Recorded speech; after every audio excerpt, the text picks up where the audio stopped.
Assalamualaikum warahmatullahi wabarakatuh.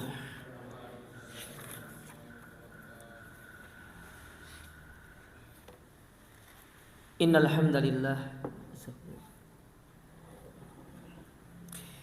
nahmaduhu wa nasta'inuhu wa nastaghfiruh wa na'udzu billahi min shururi anfusina wa min sayyiati a'malina. Man yahdihillahu fala mudilla lahu wa man yudlil fala hadiyalah. Wa asyhadu an la ilaha illallah wahdahu la syarika lah. Wa asyhadu anna Muhammadan abduhu wa rasuluh. Amma ba'du fa inna asdaqal hadithi kitabullah wa khairul huda huda Muhammadin sallallahu alaihi wa ala alihi wa sallam. Wa syarrul umuri muhdatsatuha fa inna kulla muhdatsatin bid'ah wa kulla bid'atin dhalalah wa kulla dhalalatin finnar. Masyiral muslimin wal muslimat, para jamaah yang semoga senantiasa dirahmati Allah. Alhamdulillah, kembali kita bersyukur kepada Allah Azza wa Jalla atas segala kenikmatan yang Allah berikan kepada kita, terkhusus di kesempatan yang berbahagia ini, di mana kita bisa melanjutkan kembali kajian kita dari risalah yang ditulis oleh Fadilatul Syekh Abdus Salam Ibn Salim As-Suhaimi hafizahullah, yang berjudul Kun Salafiyan Alal Jaddah, jadilah salafi sejati. Dan kita masih pada pembahasan yang berkaitan dengan idharu madhabis salaf wa bayanu mauqifihim min ahlil bidah, yaitu kita menampakkan manhaj salaf dan sikap manhaj salaf terhadap pelaku bid'ah. Pada pertemuan sebelumnya kita telah menyebutkan bagaimana para ulama menjelaskan tentang manhaj salaf. Bagaimana Abdullah ibnu Mas'ud, kemudian Imam Ahmad bin Hanbal menjelaskan tentang pentingnya kita berpegang teguh dengan manhaj salaf. Yang mana manhaj salaf tidak lain dan tidak bukan itu merupakan Rasul dan para sahabatnya. Karena kembali kepada pengertian salaf, salaf itu adalah generasi terdahulu, sehingga di sini diikat dengan kata soleh. Jadi generasi terdahulu yang soleh dari umat yang mulia ini. Dan tentu sebaik-baik generasi adalah para sahabat Nabi sallallahu alaihi wa ala alihi wasallam. Baik, sekarang kita melanjutkan kembali apa yang dituliskan di sini. Kalau di dalam buku terjemahannya itu di halaman yang ke-65, ya.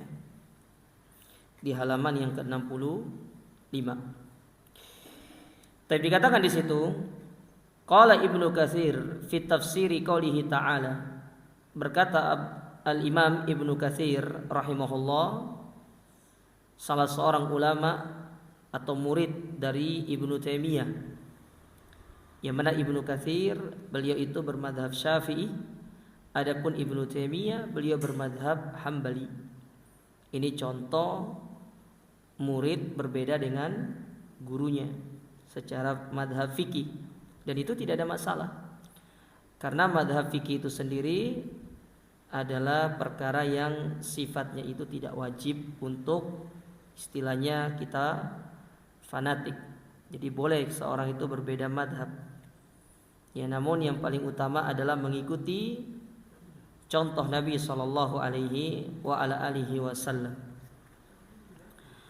Berkata Ibnu Katsir di dalam firman Allah Ta'ala dalam surat Al-A'raf ayat yang ke-54, "Tsumma stawa 'alal arsy."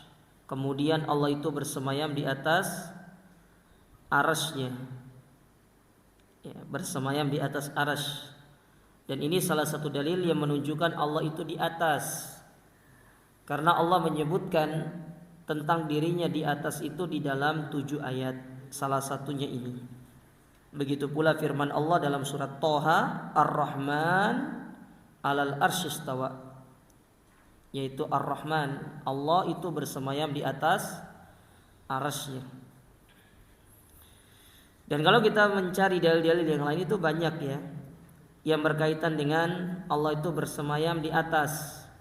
Di antaranya peristiwa Isra dan Mi'raj. Isra artinya berjalan di malam hari atau memperjalankan di malam hari, sedangkan Mi'raj itu naik ke atas. Namanya naik ke atas berarti dari bawah ke atas. Berarti Allah itu berada di atas. Mereka kaum muslimin mengingkari Allah di atas, tetapi merayakan tentang Allah itu di atas. Kan lucu. Paham gak maksud saya? Mereka mengingkari Allah itu di atas, tetapi merayakan peristiwa Isra dan Mi'raj. Sementara di antara hikmah peristiwa Isra dan Mi'raj itu Allah itu berada di atas. Coba antum padukan hal itu. Ya, terjadi hal yang bertolak belakang. Di satu sisi mereka menolak Allah itu di atas, tetapi mereka merayakan tentang peristiwa Isra dan Mi'raj. Sementara peristiwa Isra Mi'raj itu berkaitan dengan Allah berada di atas karena Nabi diangkat naik ke langit yang ketujuh. Ya. Kalau Allah di mana-mana nggak perlu Allah itu mengangkat Nabi Muhammad naik ke atas, kan begitu. Itu sederhana kita berpikir demikian. Tapi apa kata Imam Ibnu Katsir? Beliau mengatakan, "Falin nasi fi hadza maqalat katsiratun jiddan, laisa hadza maudu'u bastiha." Bahwasanya manusia memiliki banyak pendapat dalam masalah ini. Ya, banyak sekali pendapat. Tetapi kita tidak sedang ingin menjelaskan masalah ini, kata beliau. Wa inna ma yuslaku fi hadzal maqam madhhab as-salaf as-salih. Akan tetapi ya di sini yang kita ingin jelaskan itu adalah bagaimana para salaf di dalam memahami ayat ini. Ya, bahwasanya para salaf Imam Malik, Al-Auza'i, Ats-Tsauri, Al-Laitsi, Ibn Sa'ad, Asy-Syafi'i, Ahmad bin Hanbal dan Ishaq ibn Ruwaiha, itu semuanya mereka meyakini Allah itu berada di mana? Di atas. Sepakat mereka itu Allah itu berada di atas. Antum buka buku-buku akidah mereka. Dalam masalah fikih mereka bisa berbeda. Contoh ya, madhab itu kan tidak hanya 4. Madhab itu banyak. Cuma yang memiliki murid yang terus melestarikan madhab itu cuma 4. Tetapi madhab itu banyak, madhab fikih itu banyak. Seperti disebutkan di sini, madhab Al-Auza'i. Ada madhab Al-Auza'i itu. Madhab Ats-Tsauri, Sufyan ibn Tsauri. Ya. Kemudian ada namanya madhab Al-Laits. Laits ini termasuk ulama hadis, tapi dia memiliki pandangan tersendiri dalam masalah madhab fikih. Dan generasi mereka ini lebih dulu daripada imam-imam yang 4. Mereka lebih duluan datang karena mereka generasi tabi'in. Sementara dari kalangan para imam yang 4, yang termasuk generasi tabi'in itu masuk ke dalam generasi tabi'in yang mutaakhirin kata para ulama, yaitu Imam Abu Hanifah. Abu Hanifah itu masuk ke dalam kategori ulama tabi'in yang mutaakhirin, yang paling belakang, akhir. Sementara Imam Malik itu masuk ke dalam kategori ulama tabi'ut tabi'in yang awal. Ya. Cuma kan kita hanya mengenal ulama madhab itu ada 4. Padahal sebelum mereka itu banyak. Hasan al-Basri, Sa'id ibn Musayyab. Itu ulama di zaman tabi'in. Bahkan mereka adalah muridnya para sahabat. Tetapi mereka itu tidak memiliki murid yang melestarikan madhab mereka seperti madhab-madhab yang 4. Imam Abu Hanifah, Imam Malik, Imam Syafi'i, Imam Ahmad bin Hanbal. Ya. Sehingga madhab mereka itu terputus. Ada juga madhab namanya madhab Dhahiri. Ya. Ibnu Hazm, di antara pengikut madhab Dhahiri itu Ibnu Hazm al-Andalusi. Banyak madhab itu. Ya. Nah, yang ingin dijelaskan di sini, meskipun mereka itu berbeda secara madhab, tetapi mereka itu satu dalam masalah akidah, menetapkan Allah itu berada di atas.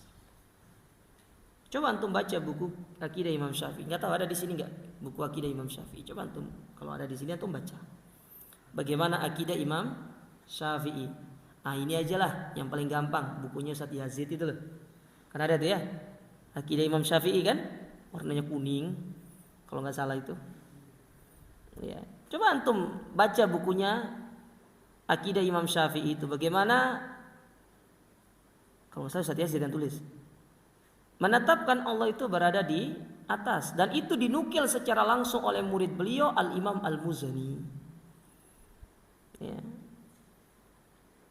Makanya ada sebuah buku yang berjudul Syarhus Sunnah lil Muzani, yaitu penjelasan tentang sunnah. Sunnah di situ maksudnya akidah, yang ditulis oleh Al-Imam Al-Muzani, dan Al-Imam Al-Muzani itu berguru kepada Al-Imam Asy-Syafi'i, murid beliau yang paling senior, yaitu Al-Imam Al-Muzani. Namun kan kita dapati sebagian kaum muslimin mereka tidak mengambil akidahnya Imam Syafi'i, tapi mengambil akidahnya di antaranya Imam Abul Hasan Al-Asy'ari, tapi di fase beliau itu belum bertobat.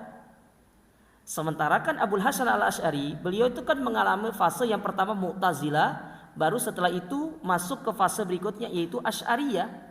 Di akhir kehidupan beliau, baru beliau itu kembali kepada akidah Ahlus Sunnah, dan beliau menyatakan berlepas diri dari apa yang pernah beliau ajarkan dari akidah yang menyimpang. Tetapi kebanyakan kaum muslimin mengambil akidah ketika beliau menyimpang, tidak mengambil akidah beliau ketika bertobat kepada Allah.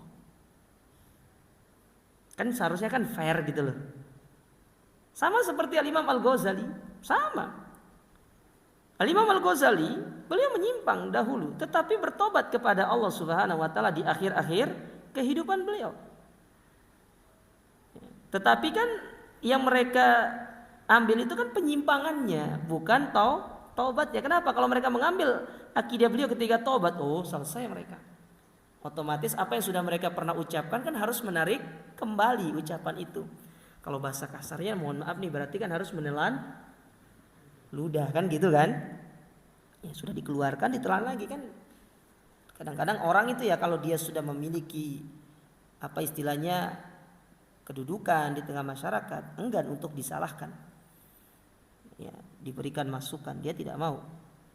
Karena dia menganggap dirinya itu ya berkompeten dalam masalah itu. Kalau kita salah, kita katakan salah. Tidak ada salahnya pun kita dinasehati. Ya, dan tidak perlu malu dengan nasihat itu. Nabi saja kadang-kadang diberikan masukan oleh para sahabat, di antaranya diberikan masukan oleh Umar bin Khattab radhiyallahu taala. Sampai Nabi mengatakan, andai kata ada nabi setelahku, maka Umar yang jadi nabi.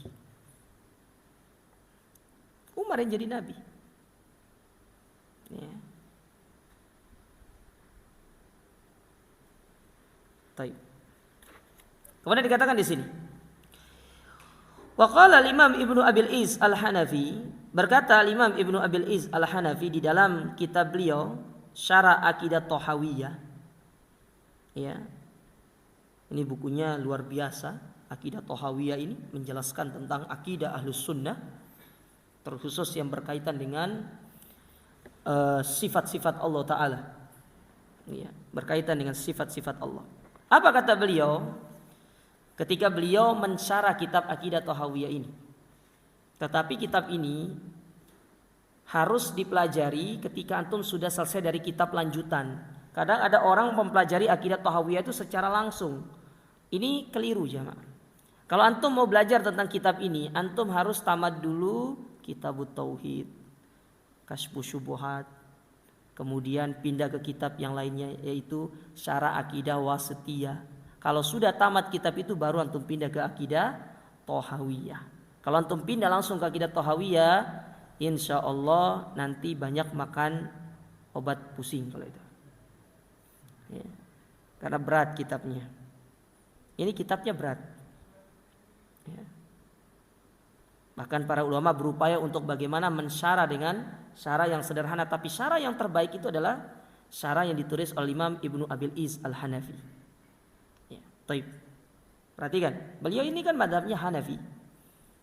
Ya. Tetapi secara akidah luar biasa beliau. Ya, mazhabnya Hanafi. Ya. Dan di antara mazhab salah satu contoh mazhab Hanafi, ya, wallahu a'lam, kalau tidak saya salah, mereka mengatakan bahwasannya anjing itu yang najis cuma bagian moncongnya. Jadi bulunya itu tidak najis. Ya, jadi selama antum tidak memegang moncongnya dia tidak najis. Ya, jadi bagian rambutnya itu najis. Makanya tidak najis. Makanya di sebagian negara yang bermadzhab Hanafi biasanya kaum muslimin itu memelihara anjing biasanya. Karena mereka menganggap yang najis itu hanya bagian hidungnya saja dan air liurnya. Ya. Taib. Dikatakan di sini, waqad ajabtu an ashrahaha salikan tariqas salafi fi ibaratihim. Dan sungguh aku sangat antusias untuk mensyarahnya. Maksudnya mensyarah di sini syarah akidah Thahawiyah ini. Aku sangat antusias untuk mensyarahnya. Demi menempuh metode salaf dalam ungkapan mereka. Wa ansaju ala manwalihim mutataffilan alaihim la'alli andammu fi sulukihim wa adkhalu fi adadihim. Lalu apa kata beliau? Lalu aku rangkai berdasarkan metode mereka untuk meniru bagaimana sikap mereka di dalam menjelaskan akidah. Maka semoga aku, kata beliau, berjalan di atas jalan mereka dan termasuk ke dalam golongan mereka. Iya benar, dijelaskan bagaimana para salaf. Banyak menukil perkataan-perkataan salaf. Coba antum buka syarah akidah Thahawiyah. Ya, kalau antum punya bukunya silakan dibaca.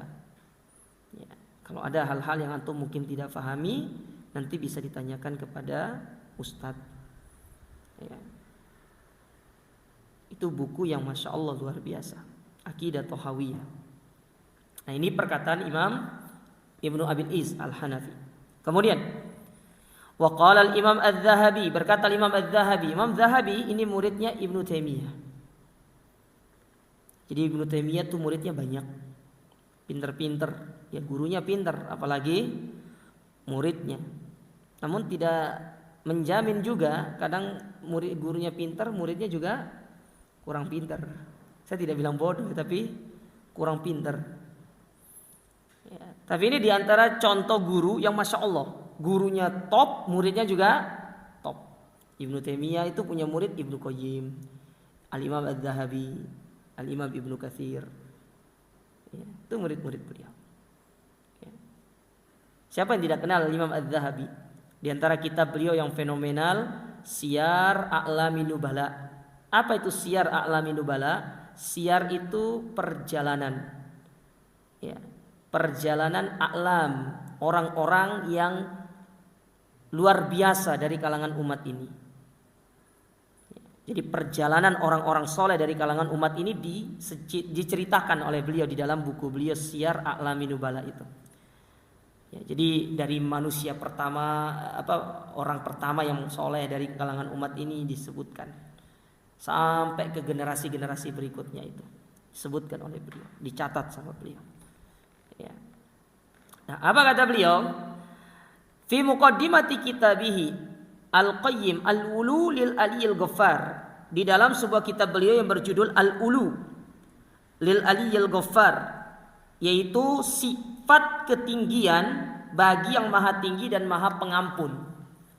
Ya, jadi nama buku beliau itu Al-Ulu lil Aliyil Ghaffar. Ketinggian, sifat ketinggian bagi Allah Ta'ala. Apa kata beliau? Fa in ahbabta ya Abdullahi al-insaf. Wahai hamba Allah, jika engkau benar-benar bijak. Insaf itu bijak.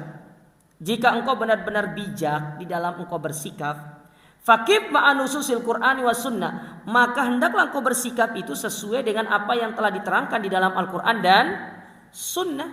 Maksudnya gimana sih? Diterangkan dalam Al-Quran dan sunnah. Allah dalam Al-Quran mengatakan dirinya di mana? Di atas. Di dalam hadis Nabi menyebutkan Allah itu di atas. Contoh, Nabi SAW mengatakan, ya, kata Nabi SAW, irhamu man fil ardi yarhamukum man fis sama. Sayangilah orang-orang yang ada di dunia ini, maka niscaya yang di atas akan menyayangi kamu. Pertanyaannya, siapa yang di atas? Allah. Karena Nabi sendiri sudah mengatakan, irhamu man fil ardi yarhamkum man fis sama. Sayangi orang yang ada di bumi ini, yang di atas akan menyayangimu. Nabi memberikan isyarat Allah itu di atas. Begitu pula hadis yang berkaitan dengan budak. Ketika ada seorang budak wanita yang dia itu ditanya, "Aina Allah?" Di mana Allah? Huwa fis sama, dia di atas langit. Wa man ana, dan siapa aku?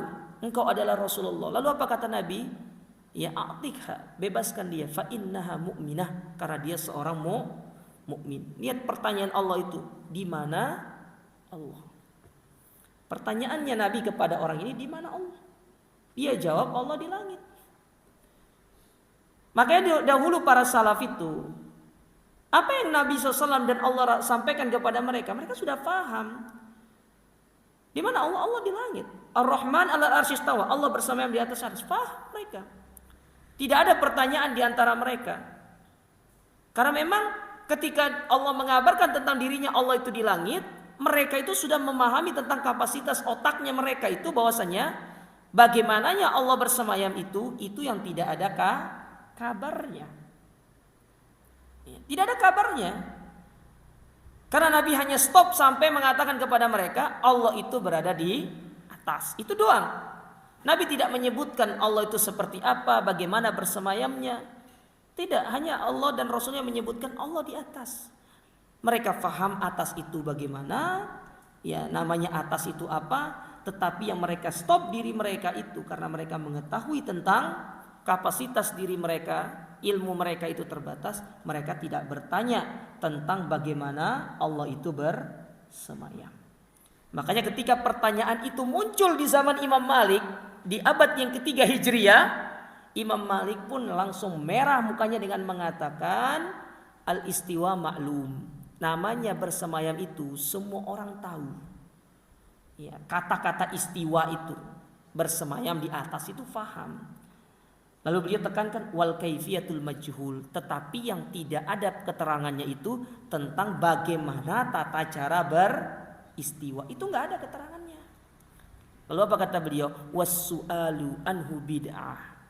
Maka bertanya tentang perkara itu ini merupakan bentuk pertanyaan baru dalam urusan agama. Lalu apa kata beliau? Ukhruj, keluar engkau. Suruh keluar. Karena itu menebarkan syubhat.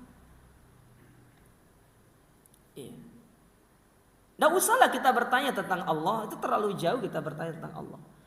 Sesuatu yang ada dalam diri kita saja kita tidak bisa untuk menjelaskannya. Ruh, mana bentuk ruh itu? Ada yang tahu bentuk ruh itu seperti apa? Padahal dia bersama kita, kemana kita pergi dia ikut bersama kita. Nafsu, gimana bentuk nafsu itu? Tidak ada yang bisa menjelaskan. Padahal dia bersama kita, dia di dalam tubuh kita. Kita tidak bisa mengetahui tentang ruh itu. Hanya satu kabar yang datang dari Nabi SAW. Kita akan mengetahui bentuk ruh itu ketika nanti ruh itu dicabut dari tubuh kita. Nah masalahnya kalau sudah dicabut, apakah kita bisa menceritakan sama orang ruh itu seperti apa? Mungkin kita sudah mati kok. Kalau ada orang yang sudah dicabut ruhnya lalu dia bangkit untuk bercerita, oh ruh itu seperti ini, berarti memang belum dicabut ruhnya. Ya, kan aneh kalau ada orang yang sudah dicabut ruhnya kata bisa bangun lagi. Tapi kan ada dalam dunia kedokteran itu, dunia kesehatan katanya ada mati suri katanya kan. Ya. Wallahu alam, ini yang saya sendiri pribadi ya, saya tidak bisa mengatakan salah, tidak juga bisa mengatakan benar. Karena kan itu secara medis kadang-kadang memang detak jantung itu katanya berhenti Pak ya gitu ya. Cuma kan kita tidak bisa memastikan apakah ruhnya itu dicabut atau tidak. Kita tidak ngerti. Kita tidak tahu. Ya, kita tidak tahu. Coba tanya dalam diri kita, ruh itu seperti apa sih? Gak ada yang tahu ruh itu seperti apa. Ya, gak ada yang bisa jawab ruh itu seperti apa. Ya. Kalau perkara sesuatu yang itu masih satu alam dengan kita tidak bisa untuk mendeskripsikan, menjelaskan lagi mana kita berbicara tentang Allah. Ya, makanya kaidahnya itu la tas'alu amma yaf'alu walakinnakum tus'alun. Kita jangan bertanya tentang Allah, tetapi Allah lah yang akan bertanya tentang diri kita. Ya. Kita yang akan disidang tentang diri kita nanti di hadapan Allah.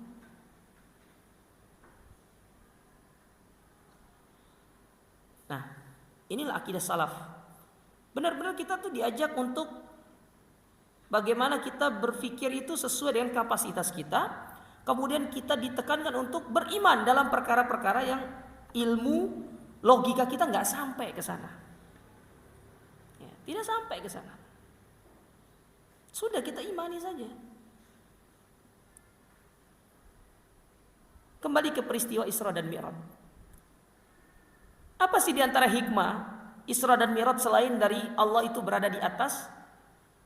Yaitu kita mengimani tentang satu hal yang itu di luar pikiran kita. Antum bayangkan, ada orang dari Mekah ke Palestina berangkat setelah Isya, sampai di Mekah itu sebelum subuh. Coba antum pikir pakai logika. Kira-kira bisa gak seperti itu kalau bukan karena kehendak dari Allah Ta'ala? Normalnya lah. Bisa gak seperti itu? Di zaman itu tidak ada transportasi, yang hanya adalah kalaupun transportasinya itu seekor kuda. Antum lihat kuda itu berjalannya, emang dia sanggup tak berjalan non-stop? Dengan kondisi jalan yang batu, terjal, pasti dia akan berhenti toh untuk istirahat. Jangankan itu kondisi jalan yang kadang-kadang kondisi jalan yang seperti sekarang aja, kuda itu pasti butuh waktu istirahat. Bayangkan dari Mekah ke Palestina, jauh ya Pak, jauh, ribuan kilo.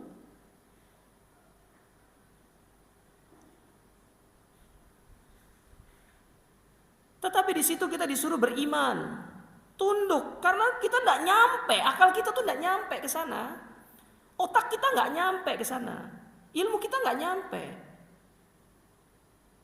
Dan itu ditunjukkan Abu Bakar As-Siddiq. Dia beriman, dia menundukkan hawa nafsunya, dia menundukkan logikanya, dia mengedepankan imannya. Karena nggak mungkin, secara logika nggak mungkin. Tetapi semua itu kita kembalikan kepada kehendak Allah. Akidah salaf tuh begitu jangan. Ya. Akidah salaf tuh seperti itu. Ya. Baik. Kita kembali ke ucapannya Imam Az-Zahabi. Kata beliau, kalau seseorang tuh dia mau insaf ya, mau bijak gitu loh. Tinggal dia dia mengikuti apa yang ada di dalam Al-Quran dan Sunnah. Tsummanzur maqalahu as-sahaba wat tabi'un, dan coba dia melihat kepada apa yang disampaikan oleh para sahabat, para tabi'in, wa a'immatut tafsir, begitu pula para imam-imam tafsir fi hadhil ayat, terkait masalah ayat-ayat yang berkaitan dengan Allah itu berada di atas. Wa ma haqauhu min madahibis salaf fa imma an tantiqa bi ilmin wa imma an taskutu bi hilmin.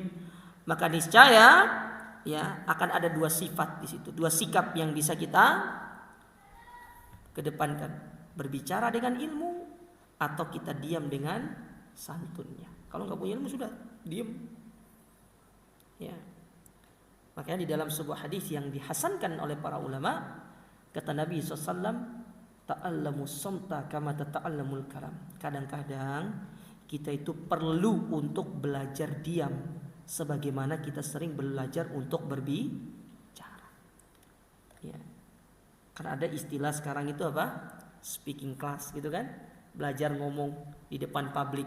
kadang-kadang perlu untuk kita belajar bagaimana tata cara untuk diam, terkhusus dalam urusan agama yang kita tidak punya ilmu. Ya. Karena sekarang ini ya sangat mudah orang itu dijadikan sebagai ustadz. Padahal pertanggungjawabannya itu berat.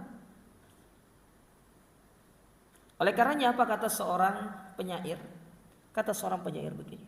Dan ini bagus sekali. Syair ini sering diucapkan oleh para ulama ketika menasihati para penuntut ilmu, supaya kita lebih semangat dan giat belajar jemaah, terutama tentang akidah yang sahihah. Apa kata mereka? Lau kanal ilmu yudraku bil muna lama kana fil bariyati jahilun. Andai kata ilmu itu bisa didapatkan dengan angan-angan, maka niscaya tidak akan ada orang yang bodoh di atas muka bumi. Artinya kalau ilmu itu tidak perlu harus belajar, cukup saya ingin jadi orang alim, bisa gitu loh dapat ilmu. Tidak perlu orang itu. Tidak akan ada orang di atas muka bumi ini yang bodoh, semuanya akan pintar. Tetapi ilmu itu harus dipelajari, harus lelah, harus capek, meluangkan waktu. Bukan cari waktu luang. Kalau antum cari waktu luang, antum tuh sibuk jangan. Sibuk. Banyak sekali kegiatan-kegiatan kita. Yang terkadang kegiatan-kegiatan tersebut memalingkan kita dari menuntut ilmu agama. Tetapi cari satu waktu, luangkan waktu untuk terus belajar. Dan itu kebaikannya bukan untuk orang lain, tapi kebaikannya untuk diri kita sendiri. Itu bekal kita jemaah. Apalagi di zaman sekarang ini, informasi itu tersebar dengan begitu luasnya, sehingga menyebabkan orang itu bebas untuk berbicara semaunya. Sehingga kala kita berhadapan dengan media sosial, kan kita harus punya ilmu untuk memfilter apakah orang ini boleh diambil ilmunya atau tidak, apakah yang disampaikan ini benar atau tidak. Itu kan semuanya butuh ilmu. Baik. Kita kembali ke buku. Nah, itu perkataan daripada Al-Imam Adz-Dzahabi. Kemudian dikatakan di sini, faqad ihtaja ahlus sunnati ila bayani idhari madhhabis salafis salih alladzi la yashukku ahadun fi annahum ahlus sunnah al-ma'rufuna biha. Sungguh ahlus sunnah sangat membutuhkan penjelasan madhab salafus salih. Maksudnya di dalam kita memahami agama ini perlu untuk kita kembali kepada para ulama kita yang terdahulu, para salaf. Maka nggak bisa antum memahami agama ini kalau tidak kembali kepada pemahaman mereka. Iya. Yang mana tidak ada seorang pun yang meragukan bahwa mereka adalah ahlus sunnah dan dikenal dengan sebutan tersebut. Jelas para sahabat, tabi'in, mereka orang yang dikenal dengan ahlus sunnah. Karena mereka sudah terbukti berpegang teguh dengan Al-Quran dan Sunnah. Bahkan mereka mendapatkan rekomendasi langsung dari Nabi SAW. Apa kata Nabi SAW? Khairun nas qarni. Sebaik-baik manusia di zamanku. Maksudnya para sahabat. Jangan disalahpahami hadis ini. Kadang ada orang salah paham tentang hadis ini. Berarti sebaik-baik manusia di zaman Nabi berarti termasuk Abu Jahal baik dong. Karena kan di zaman Nabi, enggak gitu maksudnya. Ya, makanya harus baca penjelasan ulama tentang satu hadis biar kita tidak memahaminya secara apa? Liar. Tidak memahaminya secara liar. Summal ladzina yalunahum. Kemudian yang setelah mereka, siapa setelah mereka ini? Para tabi'in. Berarti Nabi itu sudah merekomendasikan generasi setelah sahabat padahal mereka belum lahir. Kan begitu kan? Padahal mereka belum lahir, mereka belum datang. Tapi Nabi sudah merekomendasikan generasi terbaik kedua setelah para sahabat.